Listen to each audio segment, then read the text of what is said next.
नमस्ते दोस्तों। तारीख 1958, जिसमें चीन को किया पूरी तरह से तबाह। वहाँ का नेता ने, जो प्रधान थे, उन्होंने एक अभियान चलाया जिस अभियान का नाम था मारो चार अभियान। यह भयानक गलती थी वहाँ का नेताओं का। मारो चार अभियान, जिसे अक्सर चार कीटों को अभियान मारने का अभियान कहा जाता है, इतिहास चीन के एक काला अध्याय के रूप में जोड़ा गया है। यह अभियान 1958 में चीन में महान छलांग के दौरान लगाया गया था, जिसका उद्देश्य था चार को मारना है। चूहा, मक्खियाँ, मच्छर और गौरैया, जो सबसे ज़्यादा खतरनाक गौरैया मारने से हुआ। इनका अंदाज़ा नहीं था कि चीन में यह कितना ज़्यादा भयावह होगा। गौरैया के मारने की वजह से माओ जेडन का मानना था, उनको मानना था ये जीव फसलों को नष्ट करते हैं। यह दरअसल हुआ ऐसे कि 1958 ईस्वी में चीन में भयंकर भूखमरी आई थी। तो उसका पता लगाने के लिए उन्होंने अपनी टीम की गठन किया। तो पता लगाया कि खेत में होने वाले आधे फसल चूहा खा जाते हैं और गौरैया उसमें बचे हुए फसल को गौरैया खा जाती है।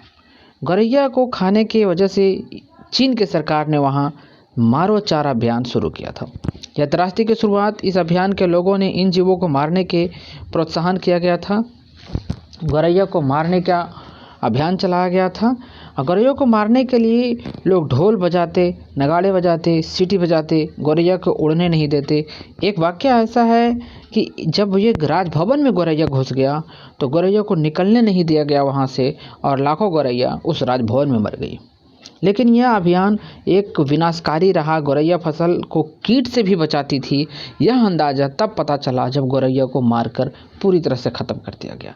यहाँ तक ऐसा अभियान है कि इस अभियान में बताया गया कि लोगों ने गौरैया को, जो जितना गौरैया मारता था उसकी माला पहनकर गले में घूमता था। ये आम फैशन की तरह हो गई थी। गांव गांव, घर घर, कूचा, पेड़ पौधा, सभी जगह, खेत खलियान, सभी जगह गौरैया को बचने नहीं दिया जाता था। यहाँ मारने के अलग अलग तरकीब निकालने लगे। एक खंभा में गोंद लगाकर, चिपचिपा पर लगाकर उसे रख दिया जाता था, खाने के कुछ पदार्थ, जिसमें गौरैया आकर चिपक जाती थी और उसे मार दिया जाता था।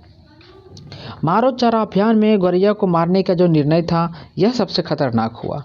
बाद में जब गौरैया सब मार दिया गया, ख़त्म कर दिया गया, तब अगले साल जब फसल हुई तो उसमें भयानक कीटों का प्रकोप हुआ और जिससे सारा फसल बर्बाद हो गई।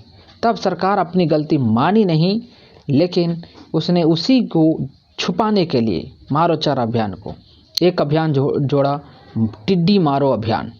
टिड्डी मारो अभियान के तहत उसने मारो चार अभियान में गौरैया मारो का जो था उसे छुपा दिया। उसके बाद फिर हालात ऐसी बन गई कि चीन बहुत बुरी तरह से खाने के लिए कंगाल हो गया।